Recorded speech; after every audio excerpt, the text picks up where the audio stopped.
Tai va, susikūriau dar vieną problemą. Žodžiu, ir taip laiko neturiu čia nuprinti. Pačių dizainų nelabai noriu rodyti. Bet va, čia yra. Ir iš TikToko gaunu daug visokių žinučių. Ar gali tą, kaip tą. Turiu daug labai neatsakytų klausimų ir šiandien neišeisiu atsakyti. Dabar ir pats net nesuprantu, ko aš noriu iš to TikToko. Koks mano tikslas iš vis. Nes be tikslo, jeigu šitaip daryti jos tik tai, nežinau tada.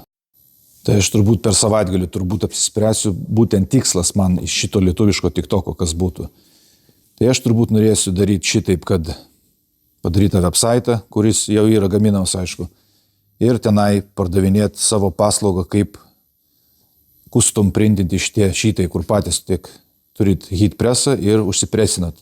Tada galite atsidaryti savo shopą ir prekiauti savo sukurtom maikutėm, ar džumperiais, ar belin. Tai va, bus prekiaujama tokiais lapais. O 60 ant metro ilgio. Jeigu kalbant apie suaugusių dizainus, maikučių dizainus, tai tada ant šito lapo turi tilpti 2 dizainai. Tai 2, suprantat kaip. Va, kaip pavyzdys, jūs savo dizainą susikūrėt. Va, būtų 1 ir 2.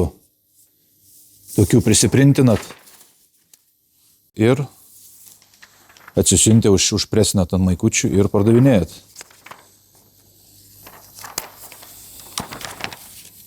Va, tokį. Gotham. Keistai atrodo, aišku, bet šitas buvo su idėja dizainintas, kad eis ant juodos maikės. Kai juodos susispaudžia, tai viskas išryškėja. Man tik tai labai įdomu tarp lietuvių, kiek žmonių norėtų tokios paslaugos.